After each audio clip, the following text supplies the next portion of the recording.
अस्सलाम वालेकुम नाज़रीन, प्रोग्राम बिहाइंड द न्यूज़ सां गॾु मां जो मेज़बान मिराज हबीब। वफ़ाक़ी हुकूमत सिंध में पीपल्स पार्टी के टफ टाइम ॾियण लाइ मुसलसिल कोशिशुनि में रुधल आहे। उन सिलसिले में अॼु अॻूणे वॾे वज़ीर अरबाब ग़ुलाम रहीम खे सिंध जे मामलनि लाइ वज़ीर आज़म जो ख़ासि सलाहकार मुक़ररु कयो वियो आहे। अरबाब ग़ुलाम रहीम जेको मुशर्रफ जे दौर दौरान 2004 खां 2007 ताईं सिंध जो वॾो वज़ीर बि रही चुको आहे। अरबाब ग़ुलाम रहीम हिन साल ई PS 52 जी चूंड दौरान पहिरियों भेरो चूंड में हिसो वठंदड़ उम्मीदवार अमीर अली शाह खां हाराए बि चुको आहे, जंहिंमें अमीर अली शाह अरबाब ग़ुलाम रहीम खां डबल ते वोट हासिल कया हुआ। इन साल जनवरी में थींदड़ चूंड हाराइण बाद अरबाब ग़ुलाम रहीम पारां PTI ते इल्ज़ाम हयो हो त PTI हुन जो साथ न ॾिनो। साथ न ॾियण सबबि अरबाब ग़ुलाम रहीम हारायो आहे। अरबाब ग़ुलाम रहीम GDA जी टिकट तां चूंड में हिसो वरितो ऐं 1 महीनो अॻु हुन PTI में शिरकत पिणु कई हुई। PS 52 तां शिकस्त बाद अरबाब ग़ुलाम रहीम इमरान ख़ान ते बि छिती तनक़ीद कई हुई ऐं इमरान ख़ान खे हार जो ज़िम्मेवार बि करार ॾिनो। संदसि चवणो त 2.5 सालनि में इमरान ख़ान कुझु बि नाहे करे सघियो।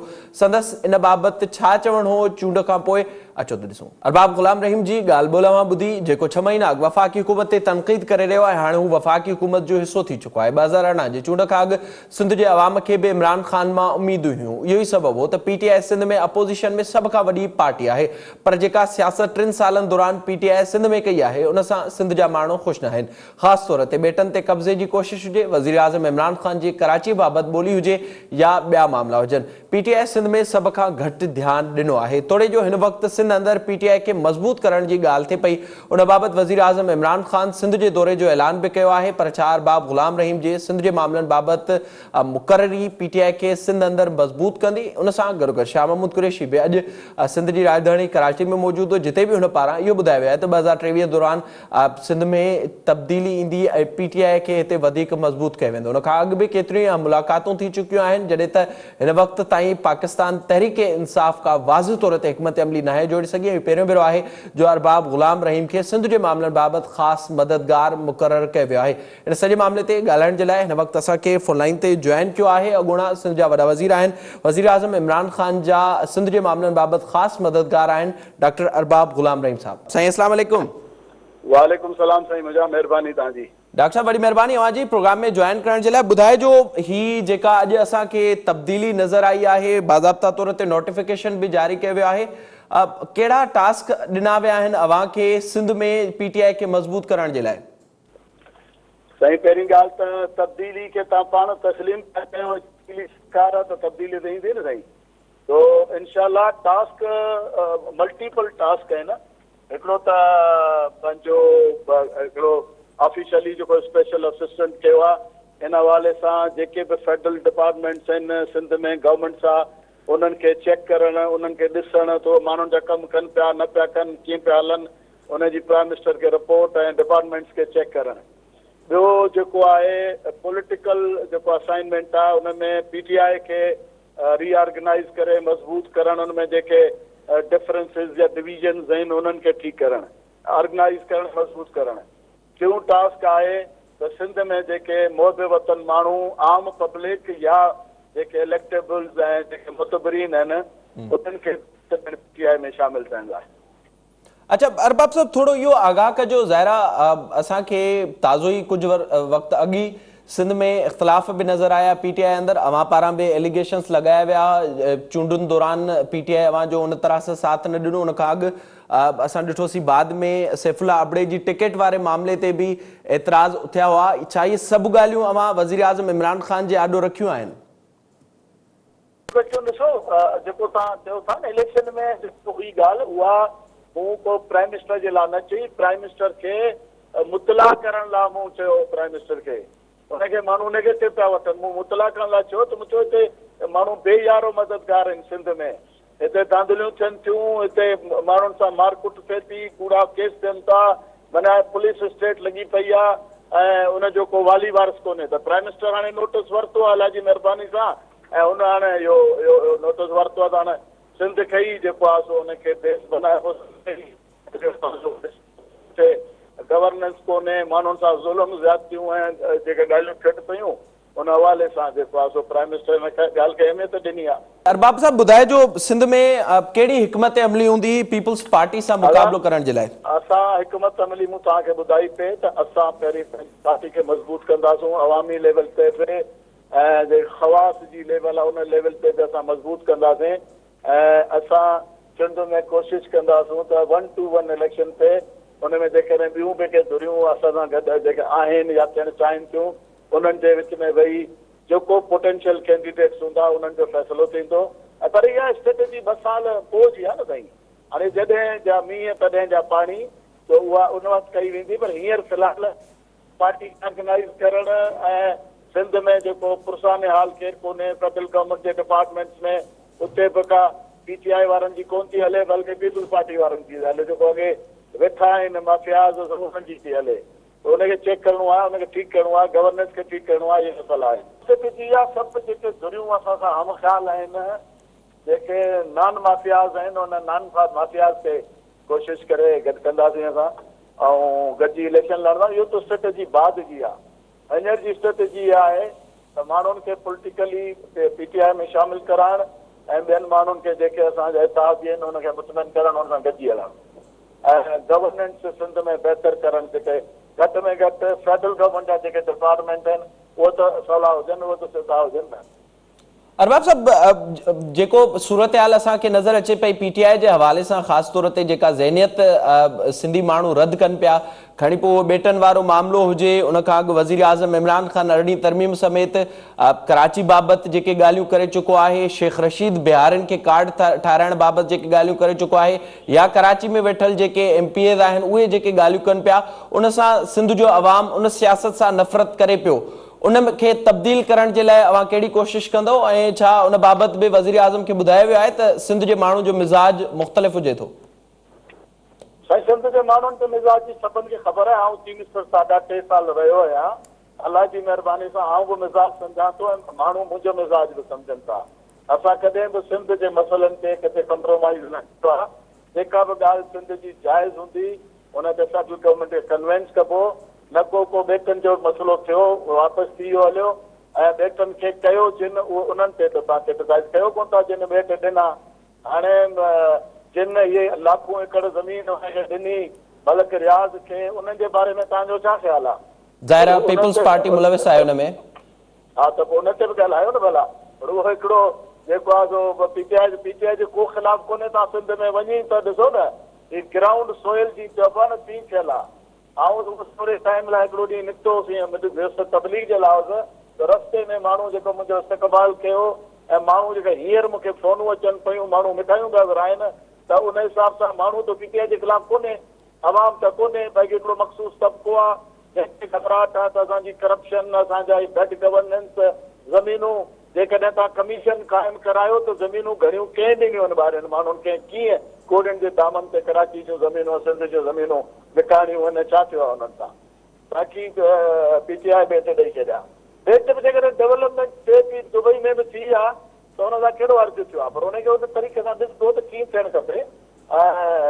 इहे इशूज़ आहिनि न को सिंध मुखालिफ़ ॻाल्हि कई आहे जेकॾहिं कंहिं कई बि हूंदी को बि इशू कोन्हे ॿाराड़ी ऐं शहरी को बि इशू कोन्हे जे हूंदो त हुनखे रिज़ॉल्व कबो। वॾी महिरबानी अवां जी। अरबाब ग़ुलाम रहीम साहब असां सां गॾु मौजूदु हुआ। ज़ाहिरी तौर ते हिन वक़्तु सिंध में पाकिस्तान तहरीक इंसाफ़ मज़बूत थियण जी कोशिशि करे पई उन बाबति मुसलसिल कोशिशूं हिन वक़्त ताईं जारी आहिनि। ॾिसिजे त छा सिंध में पाकिस्तान तहरीक इंसाफ़ मज़बूत थिए थी या पार्टी अंदरि जेके इख़्तिलाफ़ असांखे नज़र अचनि था ऐं जेके हिते सियासत थिए पई ख़ासि तौर ते सिंध जी राजधानी कराची में उहा वधीक सिंध में पाकिस्तान तहरीक इंसाफ़ खे नुक़सानु ॾिए थी। इन खां अलावा पाण प्रोग्राम में ज़िक्र कंदासीं अफ़गानिस्तान जी सूरत हाल जे हवाले सां वक़्त ब्रेक जो असां सां गॾु।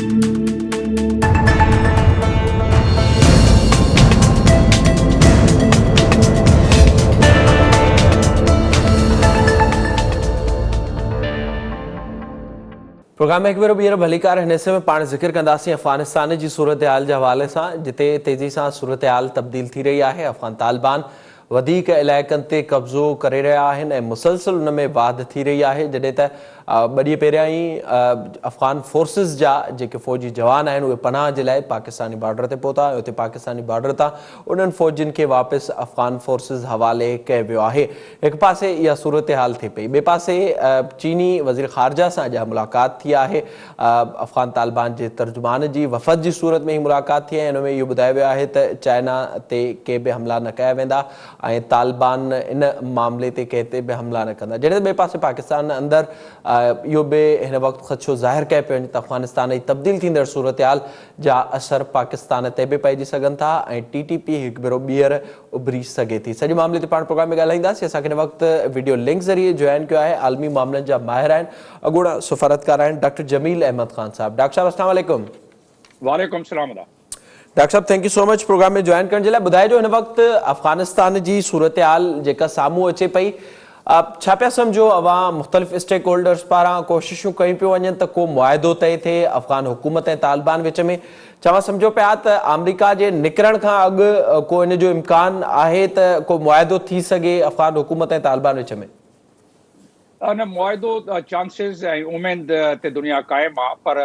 जेके साम्हूं मंज़रनामो नज़र थो अचे उभरंदड़ मंज़रनामो, उन में महसूसु थिए थो पियो त अॻिते वञी को एतिरा मामला पेचीदा थी वेंदा, कॉम्प्लिकेट थी वेंदा त उन में जेके असां इन वक़्तु प्लानिंग कयूं था पिया शायदि उहा कमु न अचे। माना मक़सदु इहो आहे त इन वक़्तु प्लानिंग जी हद ताईं त असां बहितरीनु कमु कयूं था पिया, प्लानिंग सुठी था कयूं, एंगेजमेंट बि करण जी कोशिशि कयूं था पिया, पर जंहिं तेज़ी सां मामलात अॻिते वधनि था पिया ऐं जंहिं तेज़ी सां मामलात में पेचीदगी अचे थी पई, उन तेज़ी सां असांजी 360 डिग्री विजन असांजो न आहे। उन जे करे इहे मनसूबा या इहे मामला जेके असां सोचूं था पिया त तालिबान सां तइ थी वञनि, तालिबान जी पंहिंजी जेका हक़ीक़त ऐं हाल आहे उन में बि काफ़ी तब्दीलियूं अचनि थियूं पियूं। हिकिड़ी साइड ते तालिबान सोचनि था पिया त असां जेको आहे इंटरनेशनल कम्युनिटी खे बि अनाए न कयूं, ॿी साइड ते इंटरनेशनल कम्युनिटीज़ जा जेके एक्सपेक्टेशन आहिनि उन एक्सपेक्टेशन ते पूरो उन्हनि खे अचणु उहो बि ॾुखियो आहे। हाणे मुंहिंजो इशारो उन साइड ते आहे त इंटरनेशनल कम्युनिटी जेके दोहा एग्रीमेंट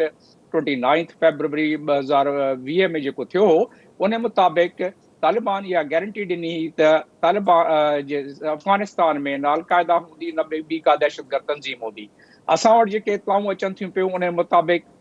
हरकुतुल अहरार, हिज़्बुल अहरार, ॿिया जेके ॿियूं तंज़ीमूं पाकिस्तान ऐं अफ़गानिस्तान में आहिनि, उहे पाण खे उन रीऑर्गनाइज़ करणु शुरू करे छॾियो आहे ऐं जेके इन जी कोऑर्डिनेशन जे सिलसिले में अलक़ाइदा अफ़गानिस्तान मां वेही कोऑर्डिनेट थी करे। मां इहो इशारो इन करे ॾिनमि त जेको इहो मुआहिदो हो, छा तालिबान जे वस जी ॻाल्हि आहे या हू चाहिनि था पिया, छो जे तालिबान जेॾी महिल मुआहिदो बि कनि था पिया त जंहिं हिसाब सां साम्हूं कुझु ॻाल्हियूं आयूं आहिनि इंटरनेशनल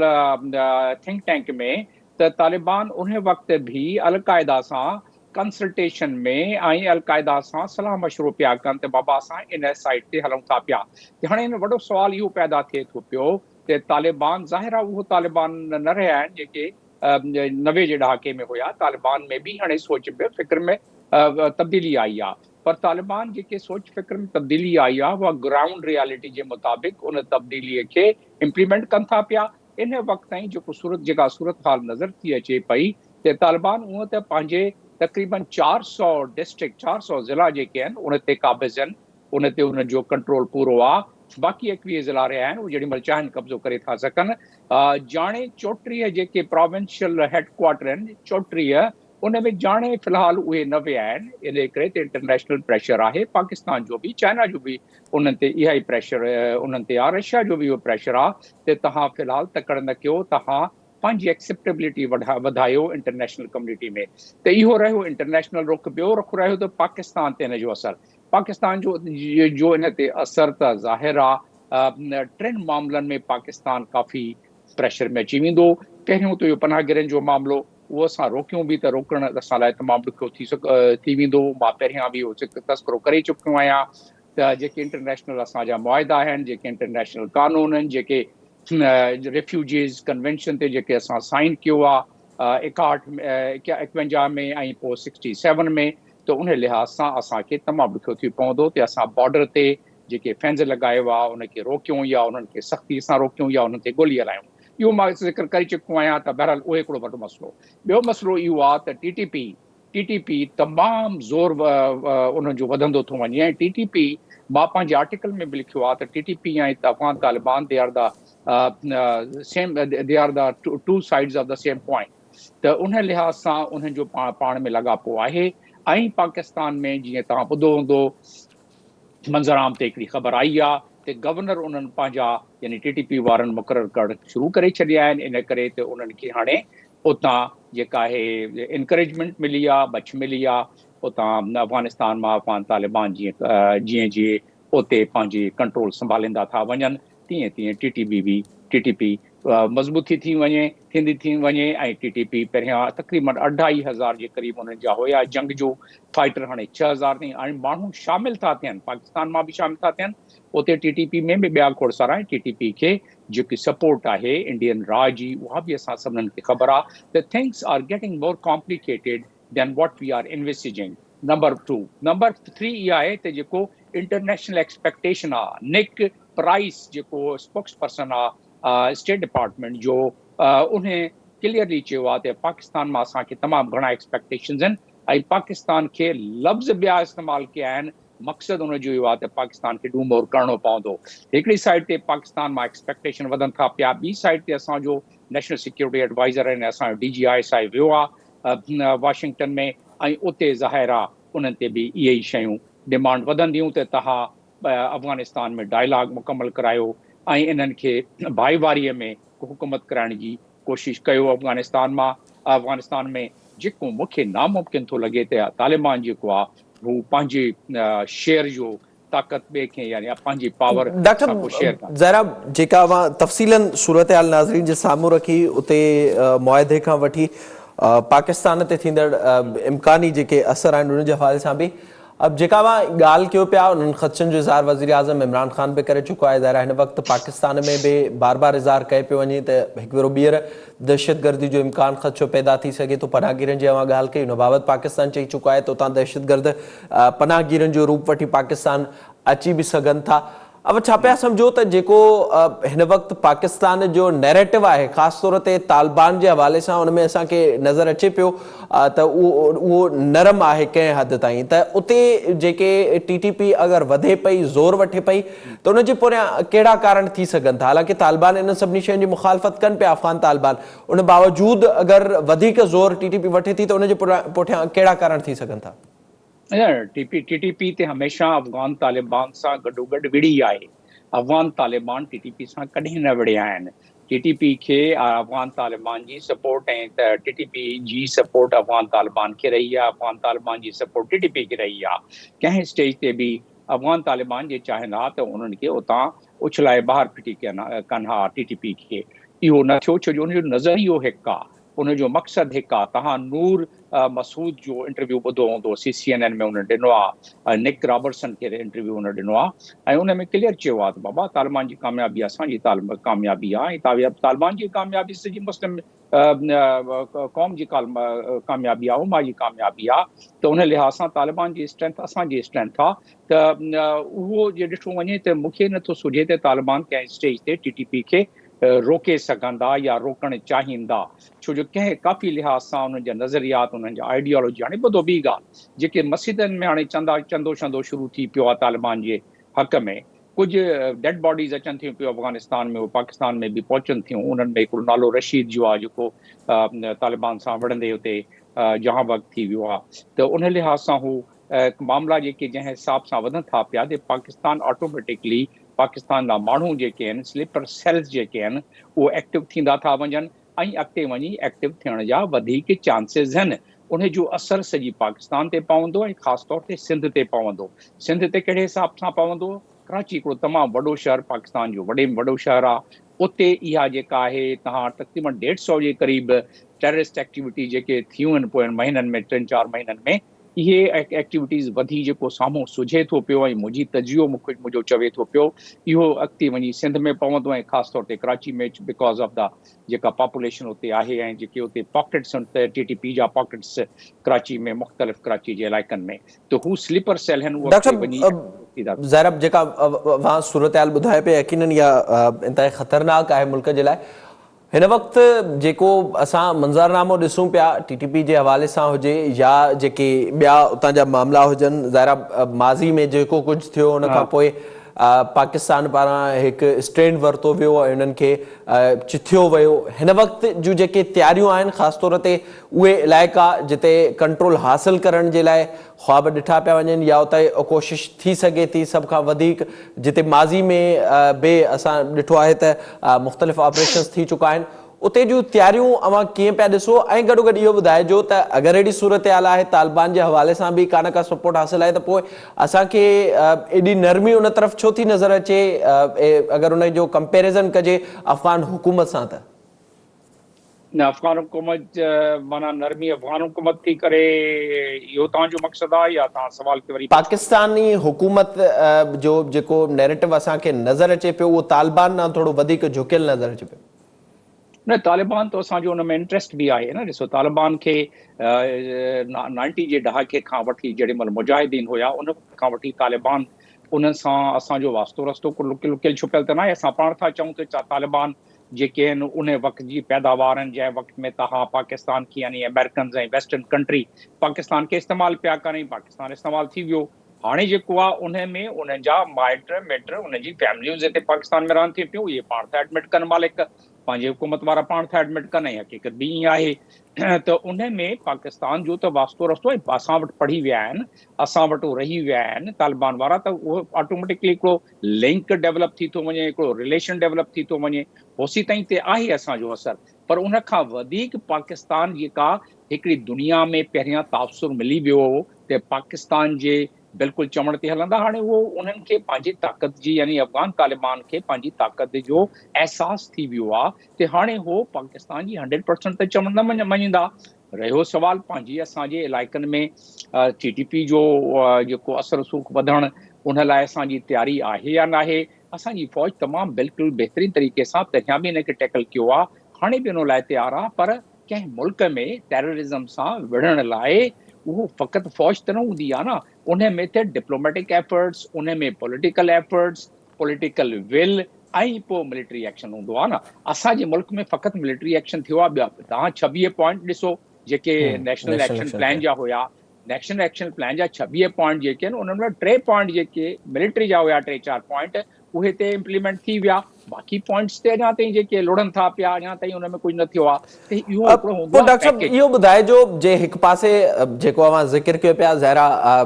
वफ़ाक़ी वज़ीर शेख रशीद भी इहा ॻाल्हि करे चुको आहे त तालिबान जी अचवञ इस्लामाबाद ताईं हुजे थी उन्हनि जा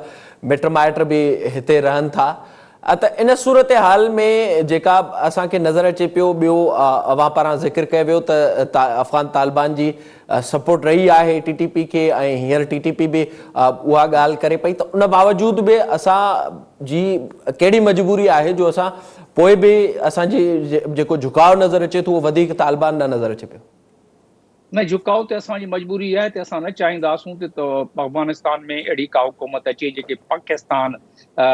जे ख़िलाफ़ु हुजे ऐं अफ़गानिस्तान जी सरज़मीन पाकिस्तान जे ख़िलाफ़ु तमामु तेज़ी सां इस्तेमालु थिए हाणे बि थिए थी पई पर हाणे कुझु न कुझु कंट्रोल आहे जे ॿी का हुकूमत अची वई नॉर्दर्न अलायंस जो उन्हनि में झुकाव वधीक थी पियो ॿियनि कंट्रीज़ जो झुकाव उन्हनि साइड ते वधीक थी पियो त असांजे बिल्कुलु ई चवण में न हूंदा असां सां उन्हनि जो को लिंक न हूंदो तंहिंजी सूरत में राह थिए या ॿी का ताक़त हुजे उहो अफ़गानिस्तान जी सरज़मीन खे इस्तेमालु कंदे पाकिस्तान में काफ़ी दहशतगर्दी कराए थी सघे फ़िलहाल बि शुरू थी वई आहे पर इन खां वधीक शुरू थी सघे त असां जेके माण्हू असांखे ॼाणंदा आहिनि सुञाणंदा आहिनि जिन सां असां वास्तो रस्तो रखियो आहे शुरू खां वठी 90 जे ॾहाके खां वठी उनखे जे सफ़ा छॾे ॾींदासूं त ज़ाहिर आहे असांजे चवण में बिल्कुलु न हूंदा हाणे असां चाहींदासूं ऐं हिकमत अमली बि आहे ॻाल्हि बि सही आहे कि जेके असांजे फेवरेबल हुजनि उहे ते घटि में घटि अचनि न हुकूमत में इन करे इहो ई जेको नज़र थो अचे जेके प्लैनिंग पाकिस्तान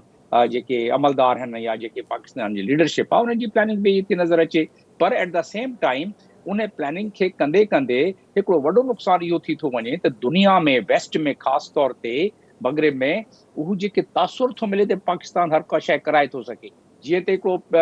पीस आयो आहे हाणे ग्लोब एंड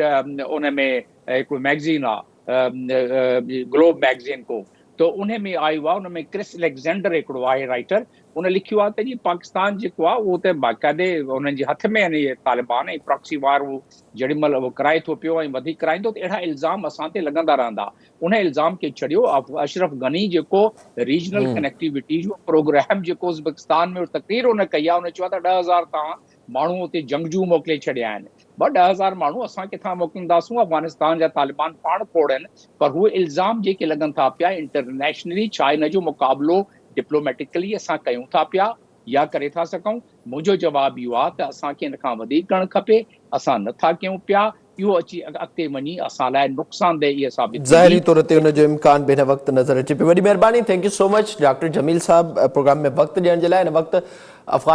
तालिबान अफ़गानिस्तान अंदरि तेज़ी सां वधनि पिया ऐं पाकिस्तान में बि हिकु भेरो ॿीहर दहशतगर्दी जो इम्कान ज़ाहिर कयो पंहिंजे तोड़े जो जेके स्टेक होल्डर्स आहिनि उन्हनि जी कोशिशि आहे त अफ़गानिस्तान में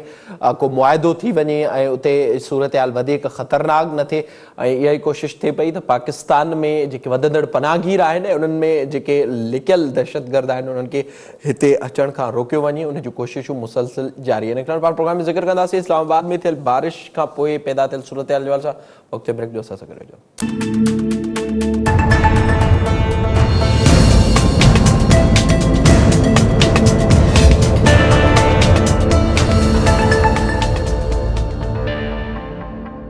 प्रोग्राम में हिकु भेरो ॿीहर भलीकार प्रोग्राम जे हिस्से में पाण ज़िक्र कंदासीं मुल्क जी राजधानी इस्लामाबाद में बरसात जे हवाले सां। काल्ह खां वठी इस्लामाबाद जूं हालतूं ख़राब थियल आहिनि। ख़ासि तौर ते 11 सेक्टर में बरसात सबबि तबाही अची चुकी आहे। हिन वक़्त ताईं 2 माण्हू मरी चुका आहिनि, जॾहिं त उन सां गॾोगॾु उते केतिरियूं ई गाॾियूं पिणु लुढ़ी चुकियूं आहिनि।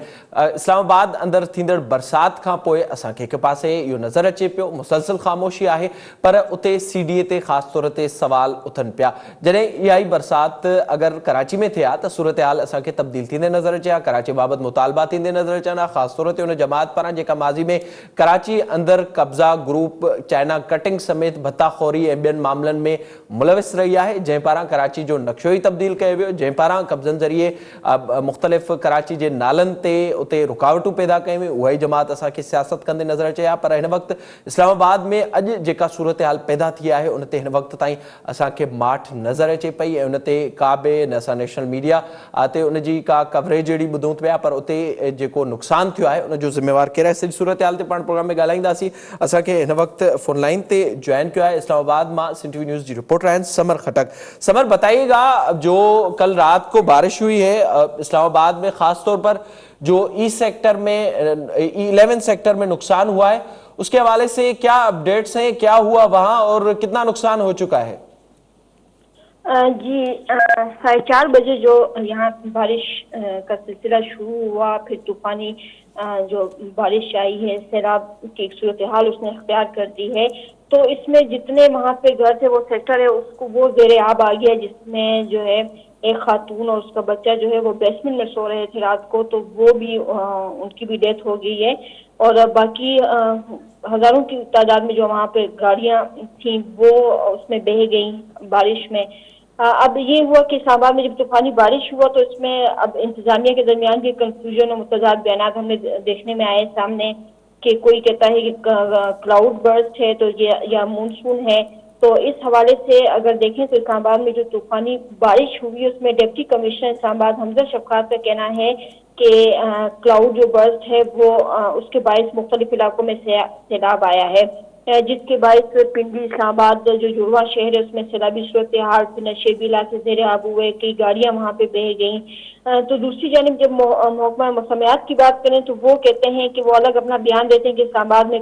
क्लाउड बर्स्ट जो है वो नहीं हुआ है, बल्कि मानसून की मौसलाधार बारिश थी जिसके बायस इतना नुकसान हुआ है, और ये स्पेल जो है हर मानसून में इसी तरह आते रहते हैं। समर, थोड़ा सा ये आगाह कीजिएगा, ज़ाहिर जो सूरत हाल हमें नज़र आ रही है, एक तो बुनियादी तौर पर ज़ाहिर इस्लामाबाद में बारिश का सिलसिला में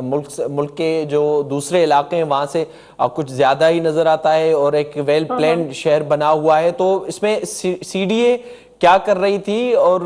जो इस वक्त तक नुकसान हो चुका है, क्या उसमें रेस्क्यू का अमल मुकम्मल हो चुका है अब तक? जी, इस वक्त देखें तो अब सूरत हाल काफी हद तक नॉर्मल हो गई है, इस पे काबू पाया जा चुका है। इसी तरह अगर हम लोग मौसलाधार बारिश का बात करें तो इस हवाले से इस्लामाबाद सेक्टर जो E11 है वो सैलाब, और फिर G7 में जिन नालों में तग़यानी से जानी और माली जो नुकसान हुआ है, फिर इस हवाले से जो है चीफ कमिश्नर इस्लामाबाद जो है उन्होंने मामले का जो है उसकी इंक्वायरी का फैसला भी किया है, और तजावुज़ात जो माफिया है उन्होंने जो नाले वहाँ बने हुए वहाँ पे तामीरात की हैं। फिर तेज बारिश से जो पानी के बहाव है उसमें इस वजह से रुकावट भी आई। तो इसी तरह CDA MCI और ज़िली जो इंतजामिया है कि उसके मुलविस जितने इंस्पेक्टर के खिलाफ जो कार्रवाई है वो अब की जाएगी। 11 और दीगर नालों पर जो है तजावुज़ात के खिलाफ ऑपरेशन की जो है तैयारियां भी की जा रही हैं, जबकि G7 में जो नालों की सफाई ना होने के बाद जो ठेकेदार हैं उनके खिलाफ जो है अब कार्रवाई का इम्कान है। समर, थोड़ा सा ये भी आगाह कीजिएगा, ज़ाहिर है आज रात भी इम्कान जाहिर किया जा रहा है कि एक बार फिर से बारिश का जो सिलसिला है उसी तरह से शुरू हो सकता है। जैसे आपने जिक्र किया, मौसमियात वालों ने ये कह दिया कि ना क्लाउड बर्स्ट था, ना ही 350 मिलीमीटर बारिश हुई इस्लामाबाद में, और जो दावा किया जा रहा था उसको मुकम्मल तौर पर मौसमियात वालों ने रद्द कर दिया है। अब भी आज रात भी इम्कान है बारिश का, तो इस हवाले से कोई तैयारियां की गई हैं कि कैसे हैंडल किया जाएगा? और वहाँ की जो आबादी है, ज़ाहिर जो वीडियो सामने आई है उसमें हम देख सकते हैं कि लोग घरों में फंसे हुए थे, उनको बाहर निकाला गया है, तो उनको किसी और जगह पर मुंतकिल किया गया हो? जी, इस हवाले से तो ये है कि नारा डेक पे जो सतह है इस वक्त तो कम हो गई है। वो वज़ीर-ए-आज़म इमरान खान ने भी मानसून बारिशों के दौरान शहरों को खसूसी एहतियात की ताकीद की है और कहा है कि NDMA जो है तमाम इदारे जो है उनको हंगामी सूरत हाल से निपटने के लिए तैयार रहने का हुक्म भी दे दिया गया है। दूसरी तरफ ये जो आप अभी बात कर रहे हैं कि बारिश से जो इतनी ज्यादा बारिश हुई कि तो ये है कि 123 मिलीमीटर जो है बारिश अब तक रिकॉर्ड की जा चुकी है, जबकि महकमा मौसमियात के हवाले से बताऊं, उनका कहना है कि इस्लामाबाद में जिस इलाके में सैलाबी सूरत हाल पैदा हुई 11 का सेक्टर है वो एक तो क्लाउड बर्स्ट जो है उसका नतीजा नहीं है, तो उससे इस इलाके में 1.5 घंटे से 103 मिलीमीटर जो बारिश है वो रिकॉर्ड की गई है।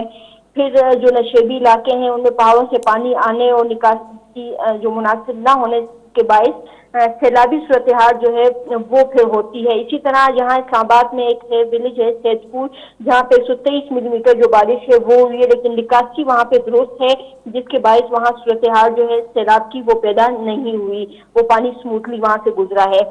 इस्लामाबाद में जो तूफानी बारिश है वो फिर घरों में जिस तरह दाखिल हुआ, मैंने आपको बताया कि माँ बेटे जो है वहाँ पे उनकी डेथ हुई है, और ये बुध के रोज होने वाली जो बारिश है अपने साथ एक तूफान लेकर आई। और ये मानसून की बारिशें होती हैं, कोई पहली दफा नहीं हुई, लेकिन अगर हम पिछले हुकूमतों की बात करें, इस हुकूमत की बात करें तो ये अवेयर थे इन चीजों से, उनको पता है कि मानसून बारिशें होती हैं, सैलाब आता है, जिस तरह 2010 में पूरे मुल्क में तबाही मची थी, तो इसी तरह इस दफा फिर इस्लामाबाद का सेक्टर जो है दारुल खिलाफा है, अगर वहाँ ये सूरत हाल है तो बाकी सूबों की हम क्या बात करें, उनके सूबाई जो उनके हुकूमत है उनकी क्या बात करेंगे। यहाँ पे सूरत हाल जो है इंतहाई खराब हुई थी। अब ये मामला जो है नारा डेक जाए, ये पता है कि हर साल अगर इस तरह देखें जो बारिशें होती हैं तो ये इसका बहाव पानी का बहुत तेज होता है और ये ओवरफ्लो हो जाता है, जिसके बायस फिर सैलाब आता है। इंतजामिया का कहना है कि E11 जो है वो CDA का बाकायदा सेक्टर नहीं है, निजी हाउसिंग सोसाइटी पर मुश्तमिल है, जिन्होंने अपनी जिम्मेदारियां पूरी नहीं की। अब एडिशनल जो डिप्टी कमिश्नर इस्लामाबाद है राना वकास, उन्होंने कहा है कि जो बरसाती नाले हैं उस पर तजावुजात जो है उसके बायस से सारा नुकसान हुआ है। तो इसके बाद जो जुड़वा शहर है उसमें शदीद बारिश के बाद रावल डैम और नानली में भी जो पानी की सतह है वो काफी बुलंद हो गई थी। फिर इमदादी टीमें आई और इसमें जो फौज है वो मैदान में आई। वफाकी वज़ीर शेख रशीद ने भी खुद जो नानली है उसका मुआयना किया, वहाँ का विजिट किया। अब इस हवाले से बताऊं कि शहर के जो मुख्तलिफ इलाके हैं उसमें क्लाउड बर्स्ट अगर हम देखें तो 3 घंटों के दौरान 334 मिलीमीटर जो बारिश है वो रिकॉर्ड की गई है। और अगर हम देखें तो इतनी बारिश जो है वो पूरे मानसून के मौसम में रिकॉर्ड की जाती है। 2001 में अगर हम देखें तो रावलपिंडी में आने वाली जो सैलाब था उसमें 8 घंटों के दौरान 334 मिलीमीटर जो बारिश है वो रिकॉर्ड की गई थी। ज़ाहिर ये इंतजामिया का दावा है जिसको मौसमियात ने रद्द किया है। बहुत शुक्रिया आपका। समर खटक हमारे साथ मौजूद थी। ज़ाहिर इस्लामाबाद में जेका बारिश थी उनखां पोइ जेको नुक़सान थियो आहे उन ते सवाल उथनि था। इस्लामाबाद जंहिंजी बजट खां वठी सभु मामला पंहिंजे तौर ते हुजनि था, वफ़ाक़ी हुकूमत हवाले हुजनि था, ऐं उते बि अहिड़ी सूरत हाल पैदा थी सघे थी। यकीनी तौर ते अगरि जेको निज़ाम हुजे थो उन ते अगरि मामूल खां वधीक बरसातूं थियनि थियूं त उन खां पोइ अहिड़ी सूरत हाल पैदा थिए थी। यकीनी तौर ते उन जी तयारियूं बि करणु घुरिजनि, ऐं अगरि अहिड़ी सूरत हाल पैदा थिए त उन ते का सियासत भी न करण घुरिजे। इन प्रोग्राम जो वक़्तु पंहिंजी ॿुधाइणी ते पहुतो। पंहिंजे मेज़बान मेराज हबीब खे ॾींदा इजाज़त। अल्लाह भाई।